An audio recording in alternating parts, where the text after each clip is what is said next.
Hey guys, what is up? It is me, Pagey, here once again with another video on Superman and Lois Season 3. So we are now less than 2 weeks away from the release, or just premiere, of Season 3 of Superman and Lois, so excitement is obviously building, and while I would be somewhat surprised if we got another trailer saying we are under that 2-week mark until it's back, there will be some last minute promo stuff, whether it's another poster, maybe some more images, and of course interviews. But some stuff that has come out over the past couple of days, or the past week or so, are the first reactions and reviews for episode 1 of season 3, as well as some more promo images for episode 1 as well. Also, we did get some Gotham Knights reviews come out. Now, I think this ranges from the first episode to the first 6 episodes, so if you are curious on what the overall opinion on that new series is, we will, touch upon that later in the video. But of course, throughout the video, let me know your thoughts down in the comments section down below and your different opinions on the stuff we go over. Whether you're excited for Superman and Lois, what specific aspects you're excited for, let me know down there in the comments.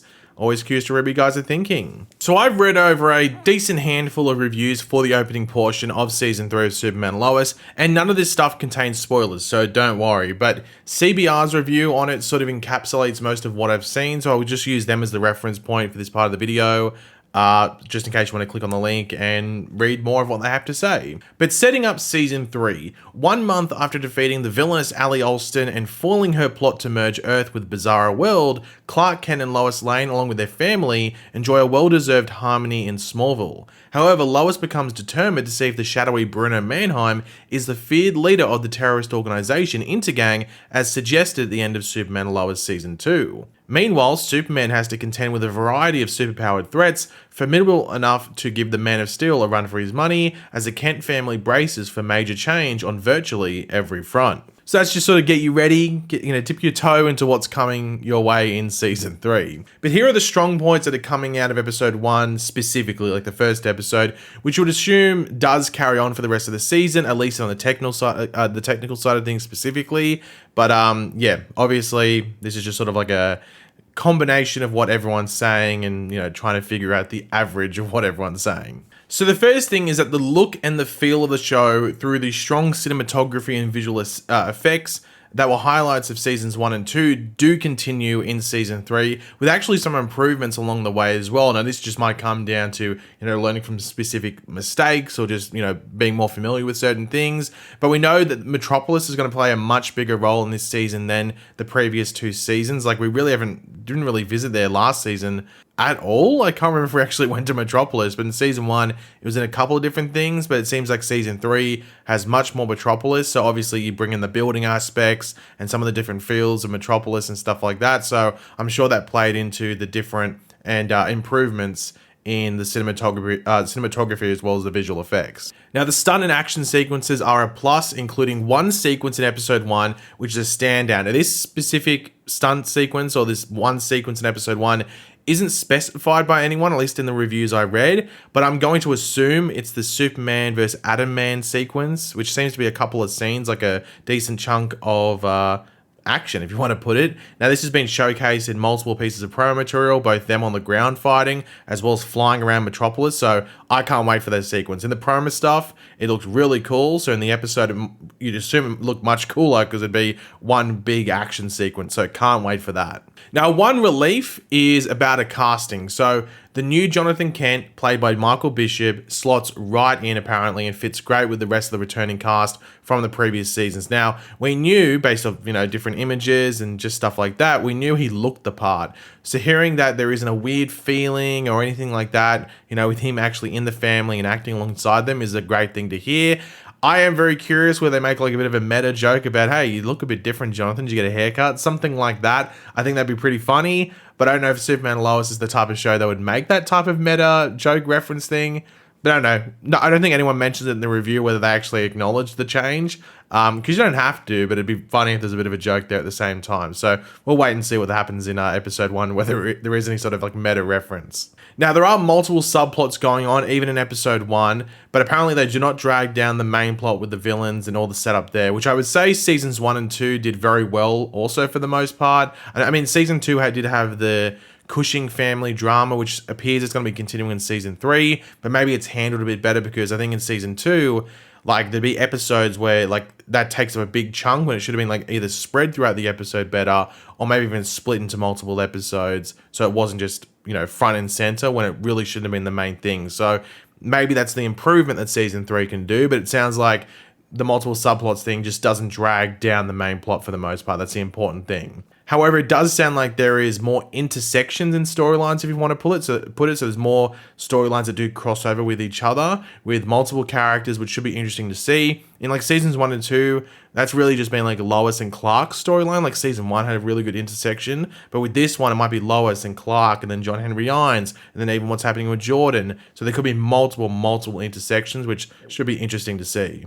And the last note to really take from like the congregation of all of these different reviews is a darker and a more mature tone as the Kent family does mature and has some dark parts of their past return, whether it's like fears or just like parts where, it creates a bit more fear and a bit of like unsurety. So yeah, that's coming our way. So yeah, not long to wait till we get to all watch episode 1 of Superman Lois, just under 2 weeks from now. So yeah, but that should get you prepped and excited for what's coming. But the next thing to talk about is some promo images for episode 1. So we had like 2 or 3 that were already released, and now they've released another 10 or 11. So let's go over all of them. So the first 2 are just the ones we had already released, which is Clark and Lois on the couch having a bit of a touchy-feely, but nothing too explicit.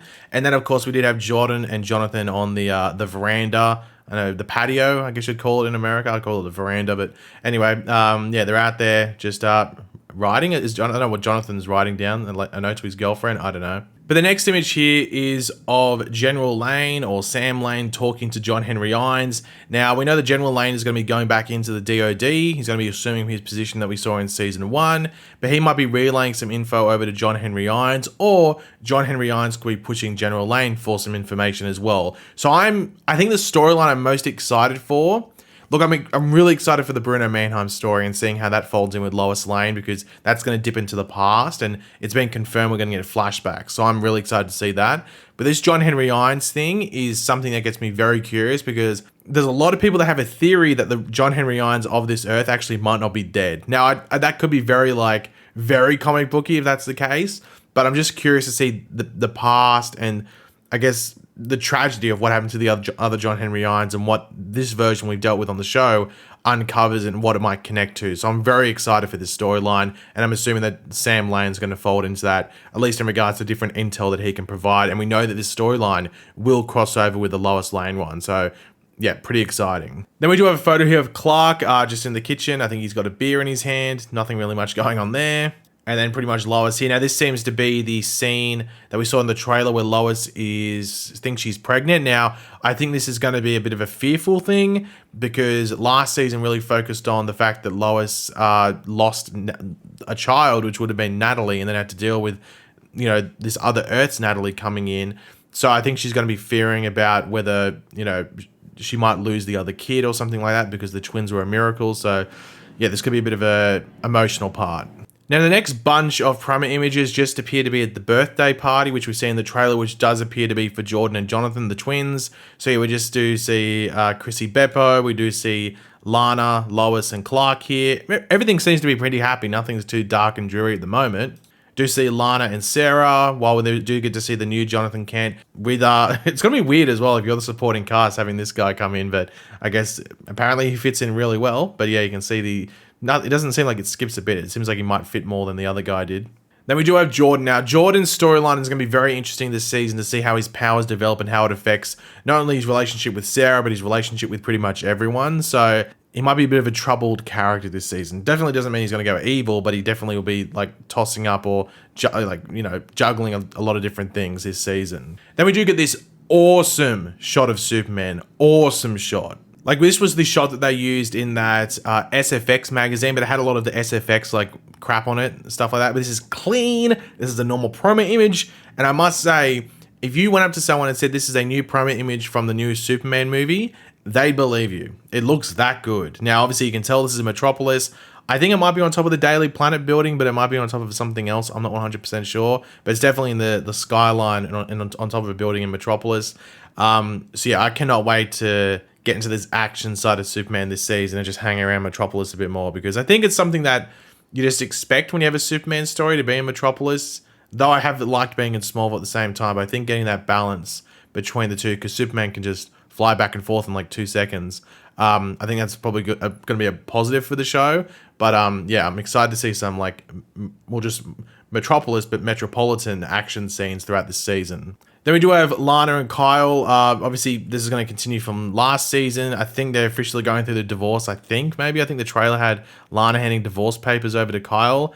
But yeah, hopefully this season, this storyline is handled a bit better in regards to where it's put in the episodes and how it's edited together. Because I think that was probably the biggest negative, at least consistency wise last season, was that this storyline felt like it was taking up too much screen time in a row in episodes. So I didn't mind the storyline. I thought it was a very realistic storyline. It was just how it was managed throughout the episodes, and I know it did frustrate people. So hopefully it just managed a bit better this season. And then finally, we do have a picture here of Sarah, and I think this is, you can see the donate blood there, the donate blood sign there. That was behind Lana and Kyle as well. So she might see her parents talking to each other and being like, oh, what's going here? That's a bit awkward. But yeah, that's all the Superman and Lois stuff. So to finish off the video, we're going to Gotham. So Gotham Knights reviews also came out. So I guess the Superman and Lois screeners went out at the same time as the Gotham Knights ones. The difference with the Gotham Knights screeners though is that people got the first 6 episodes in some cases. Now, they're mixed. I'm not going to sit here and try, play around with it. It's mixed reviews, which adds an interesting aspect to it, which we'll get to. Now, there's some saying it's horrible. Now, I don't know, this is... the ones I saw straight up bashing it and saying it's 100% terrible did appear to be people trying to get attention on Twitter. Like, they weren't linking a review.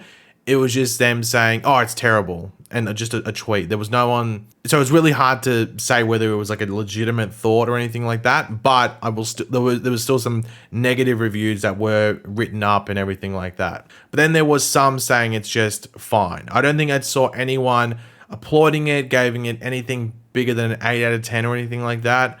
There was no one saying anything like that. Now, because of this, it is mixed. So I think it's going to be one of those shows that you just have to watch to make up your own opinion on. I don't think you could sit there on Twitter and go, oh, this person's saying this, so I believe them. Like, I wouldn't, if you watch my review on it, don't trust me, watch it for yourself. I might think it's okay, you might think it's horrible, I might think it's pretty bad, you might think it's okay. The only consistent thing I've seen across the negative and somewhat positive reviews is that Carrie Kelly is good on the show, which doesn't surprise me too much, as she was actually, well, she is actually the only character really on the show that knew Batman, like Batman as Batman, and worked with him. So she was always going to have that core connection to the central plot of, well, who killed Batman, which is what the show's about. Of course, it comes out the same night as Superman and Lois Season 3, airing right after it. So if you are going to watch Superman and Lois, you may as well stick around for the first episode of Gotham Knights as well, and just see what you think. I'll definitely review at least the first episode of the show, but depending on how I'm feeling about the series will be whether I come back for round 2 or episode 2 the following week. But the trailers sort of give that mixed feeling. Like, some stuff doesn't look too bad, some stuff doesn't look very good at all. I'm really worried about the dialogue, because the dialogue in the trailers has been really bad. But some of the action stuff hasn't looked too bad. The actual, setting and look of the show doesn't look too bad. It's just like when words come out of people's mouths, that's when it's been a bit of an issue. So that's what I'm worried about, but I'm always a fair guy. I always give everything a go and judge it fairly. I always find it weird when people go into something wanting to hate it. So yeah, we'll wait and see how it plays out. But yeah, guys, thanks for watching. Hopefully you enjoyed the video. If you did, it'd be awesome if you could drop a like on it to show support. Let me know in the comment section down below your various opinions and everything we went over. And of course, if you are new to the channel, make sure to subscribe, and I will catch you guys later. Goodbye.